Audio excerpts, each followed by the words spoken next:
Assalamualaikum warahmatullahi wabarakatuh. Nama saya Rifal Musli dan sini saya akan menjelaskan tentang komponen-komponen gizi sehat. Pertama, kenapa harus kita memperhatikan komponen-komponen gizi sehat kita?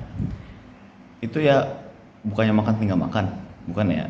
Karena kalau kita makan junk food setiap hari, tubuh kita tidak akan tumbuh secara optimal seperti penyakit kayak obesitas, penyakit jantung, dan lain-lainnya, kolesterol, dan lain-lainnya. Makanya kita harus menjaga dan memperhatikan komponen-komponen gizi sehat kita agar kita tumbuh dengan optimal. Oke, komponen gizi itu ada banyak. Saya akan menjelaskan 5 yang utama. Pertama itu karbohidrat. Kenapa karbohidrat itu penting? Karena karbohidrat merupakan sumber energi utama bagi tubuh kita. Tubuh kita itu mengambil karbohidratnya dan mengubahnya itu menjadi glukosa. Glukosa itu adalah power source untuk sel-sel dan jaringan organ kita. Makanya karbohidrat itu penting. Karbohidrat itu juga dapat ditemukan dalam berbagai makanan seperti nasi, umbi-umbian, biji-bijian seperti gandum dan oats. Next, protein. Kenapa protein penting? Karena berfungsi untuk membangun dan memperbaiki otot, kulit, dan bagian tubuh-tubuh kita yang lainnya seperti rambut, kuku, dan sebagainya lagi. Dan juga sebagai pengatur untuk hormon-hormon kita. Nah, untuk takaran protein itu sekitar 1,4 gram sampai 2 gram per kilogram massa kita. Misal saya 70 kg dan saya mau 2 gram protein. Jadi saya butuh 140 gram per hari. Tapi boleh lebih juga untuk membangun otot lebih banyak. Nah, protein bisa kita dapat dari ayam, ikan, tahu tempe, kacang-kacangan, dan lain-lain. Nah, ketiga ada lemak. Nah, orang bilang lemak itu tidak baik. Dan kalau kebanyakan iya tidak baik, soalnya mengakibatkan kita untuk mempunyai obesitas. Tapi ada juga lemak yang baik.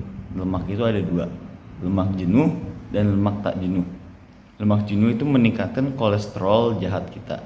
Ini lemak yang tidak baik, yang bikin kolesterol kita naik dan ya bikin kita berpenyakitan. Dan kedua itu ada lemak tak jenuh. Ini yang mengontrol kolesterol jahat itu. Jadi makanya kita harus seimbang antara lemak tak jenuh dan lemak jenuh. Lemak jenuh contohnya dari apa? Dari daging, jeroan, produk susu. Kalau tak jenuh misalnya dari alpukat, kacang, minyak-minyakan kayak olive oil.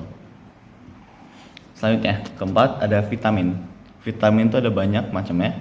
Ada vitamin B, vitamin C, D, A, E, K. Nah, setiap vitamin itu mempunyai fungsi atau manfaat masing-masing dan kayak terlalu panjang jika saya jelaskan satu-satu. Jadi example aja, vitamin D itu untuk tulang kita, vitamin A itu untuk mata kita, dan lain-lain. Nah, vitamin ini kita harus memperhatikan juga karena intinya gunanya vitamin itu untuk tubuh kita bekerja dengan optimal dan normal. Biasanya vitamin itu kita nggak usah memperhatikan karena dari makanan-makanan lain juga sudah dapat seperti buah-buahan dari untuk vitamin C, sayur-sayuran lebih vitaminnya, dan matahari untuk vitamin D. Tapi kalau kita berkurang dalam 100 vitamin, juga banyak kapsul-kapsul dan suplemennya. Nah, kelima dan mungkin yang paling penting itu adalah air. Kenapa menurut saya paling penting? Karena kita bisa tidak makan selama 7 hari dan masih hidup. Untuk air kita cuma 3 hari maksimal atau kita mati.